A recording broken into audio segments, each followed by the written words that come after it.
Bismillahirrahmanirrahim. Welcome to the show. Today we'll be discussing once again regarding Iran and American, the dialogue process which is going on, and a very extensive diplomacy initiated by Pakistan, as the Pakistani interior minister, while we are talking, still is in Tehran holding discussions with the leadership of Iran. And the whole world is, in fact, watching and waiting for a positive result. I have a very prominent guest with me, President of Islamabad Policy Research Institute, Lieutenant General retired Majid Ehsan. He has been a president of National Defense University. He has been, posted on a very important positions while he was serving the Pakistan military. Thank you very much, sir, for joining me.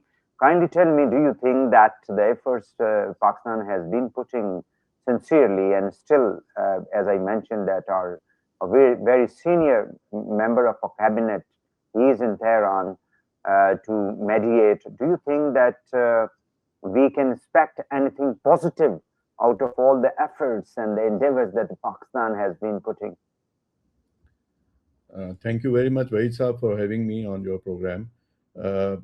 I think you are right. The efforts which Pakistan has put in are unprecedented, and we have not been able to only earn the. We have been able not only to earn the respect and trust of Iran and United States. We have also gained a lot of trust and backing from our friends like Turkey, Egypt, Kingdom of Saudi Arabia, and our all-time friend China. And I think this has given a lot of fillip to Pakistan's image also. As far as the mediation, it's a process. It's not an event, and Pakistan is doing everything possible and putting all possible concerted efforts to very sincerely urge both the countries to arrive at a negotiated settlement and to rid the world out of this very dangerous likelihood of a deadly war. And I think there will be a breakthrough. I am very hopeful because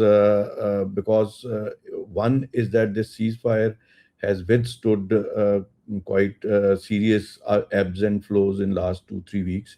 There were a number of times it appeared that ceasefire will be violated again and there will be war again. And second is yesterday's Mr. Trump's announcement that he is delaying it for another few days on the insistence of Gulf countries. And actually, that is a good indication that not only Pakistan but the Gulf states are also interested that we should not, the region should not go back to war, and they also want a negotiated settlement between these two countries.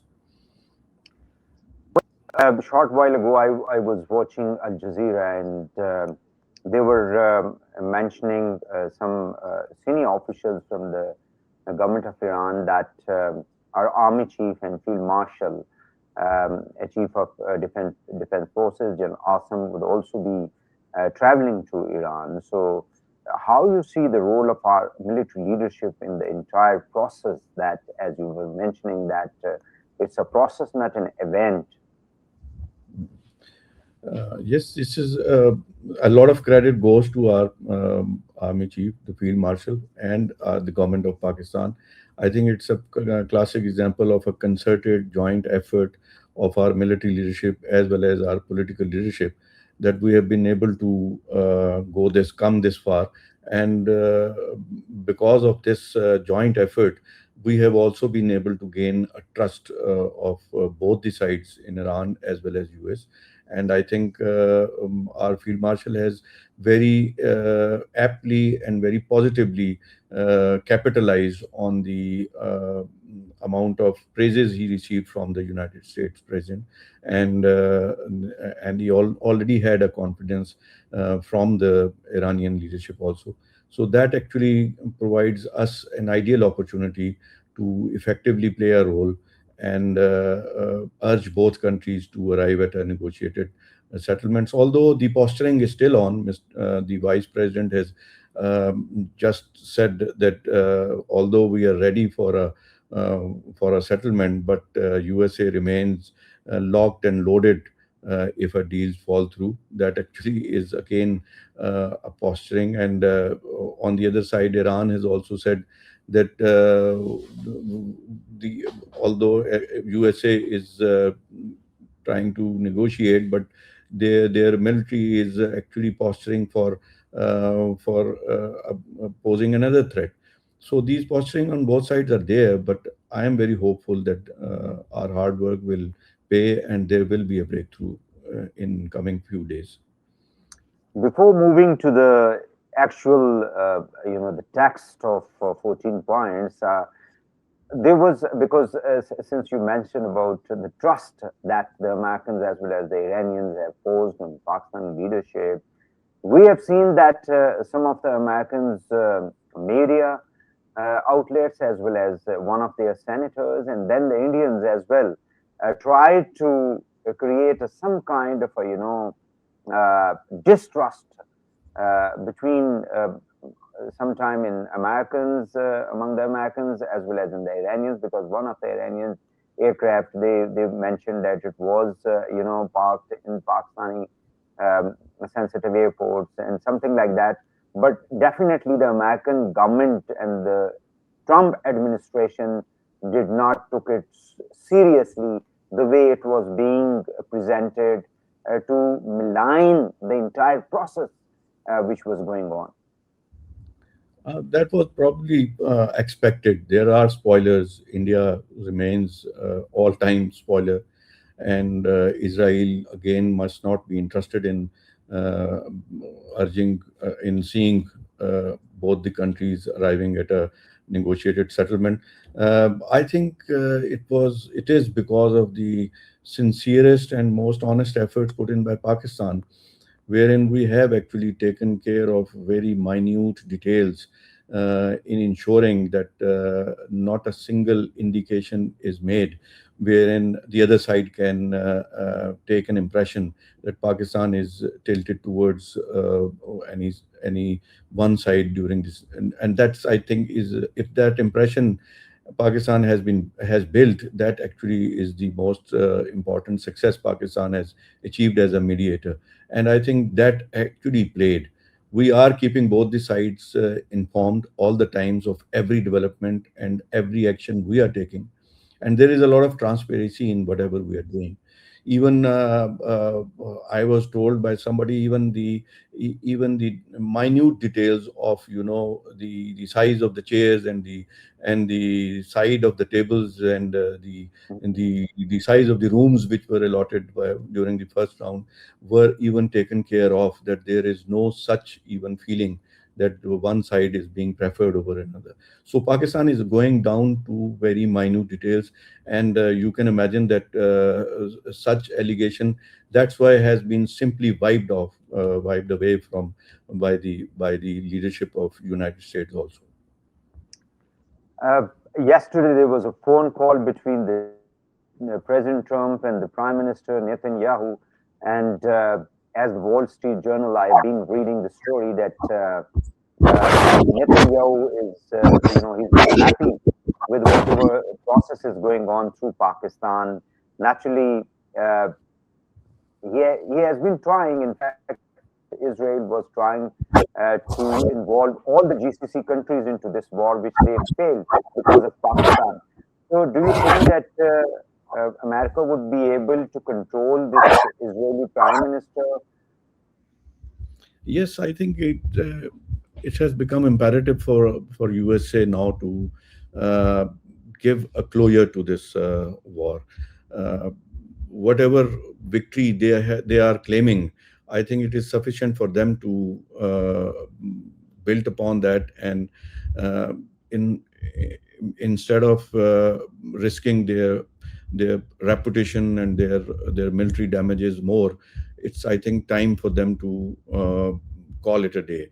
But Israel would definitely not like it. It took them almost a quarter of a century to bring USA here at war with Iran. You must have followed almost in every previous president's tenure. Israel has been insisting upon them to launch a military operation against Iran.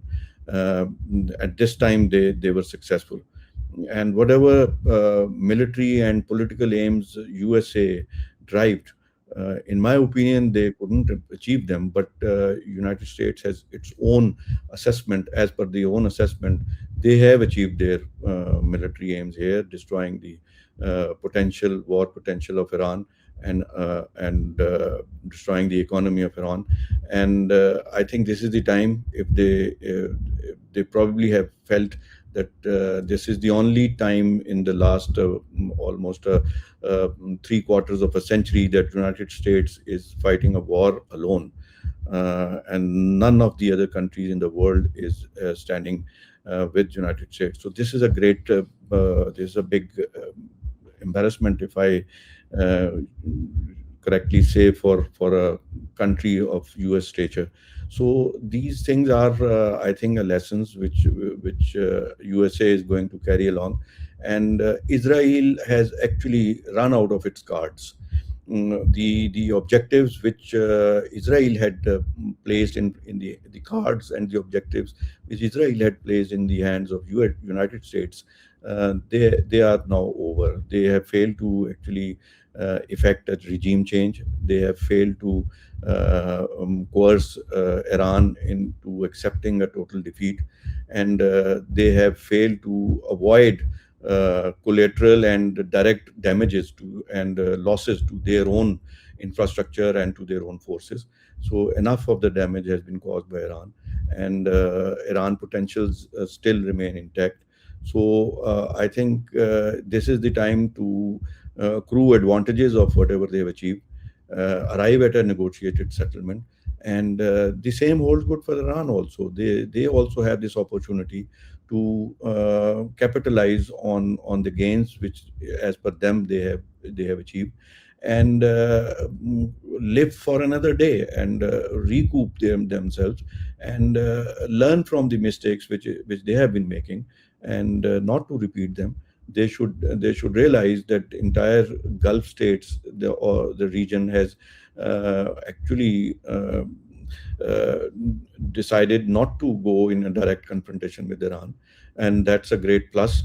And that should augur well with Iran, and they should re-establish their relations with Gulf countries after this negotiated settlement, and try to go for a regional peace, and look into the economic problems and intricacies which they are facing at the moment. Absolutely right.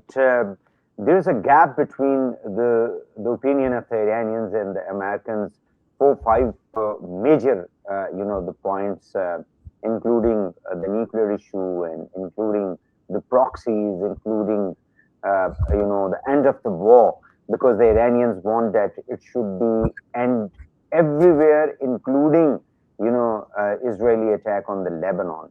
Then do you think that the Americans would be able to agree? And then, is it possible that both the countries, I mean, the Iranians as well as the Americans, should end this blockade of Strait, which is naturally having a negative impact on the supply chain of the energy throughout the world, and affecting the economies, the day-to-day life of the people? So, do you think that there would be a kind of agreement between the two, so that they could uh, reduce down the gap that which is existing at the moment? In my view, it is not likely, because at the moment, blockage of Strait of Hormuz is Iran's major and strongest bargaining leverage, and Iran has actually marginalized the international economy by blocking the Suez. So Iran very well knows that if there has to be any international pressure on USA to end this conflict, it would be because of the blockage of Strait of Hormuz. And that's how probably Iran would not like to go for a half-hearted negotiation and a lifting of blockade. And then it is again linked with the naval blockade of USA to Iran. Would USA agree to lift the blockage also simultaneously and then uh, sit on the table to negotiate? I think that would not be possible. Both the sides are using these two things as leverages against each other, and it has to be, part of settlement. This settlement probably is not going to be in phases as regard as lifting of naval blockade and lifting of blockade of Hormuz is concerned. And I think the points other than these uh, could be negotiated. Their sequencing can be negotiated, and the mutually agreed likely points which can be agreed upon are the points regarding the uranium enrichment, point regarding the Iran's assurances of not developing nuclear weapons in future. But probably Iran will not agree on any restriction on the missile development programs, and Iran will not agree on any other demand of probably handing over the nuclear scientist or accepting defeat in the negotiated settlement. That probably will not happen. And I think United States can use both these leverages. Their naval blockade has actually brought the Strait of Hormuz at par as far as the leverage is concerned, while talking to Iran. So these things can be used as, part of the settlement that once they agree to end the hostilities, both the countries should lift the blockages simultaneously. And that is where the difficulty lies. And that's where probably we would also step in to urge both the countries to sequence the settlement well and accept each other's position. And but as you know, there is uh, a term known as reciprocity and the diplomatic respect that actually has to be kept alive and intact during all these negotiations which are here. That is not acceptable to Iran also, and probably that is not acceptable to United States also. So the choice of the words which come out in the statements, the type of sentiments which are expressed, they have to be very very well worded and toned and textured, so that an environment is created wherein both the countries can sit and talk to each other. Final question.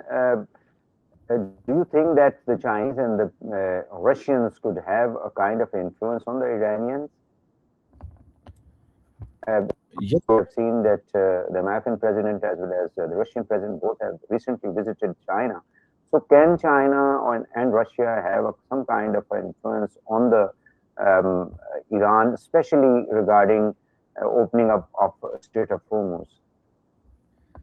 Yes, they can both have an influence on both Iran and United States.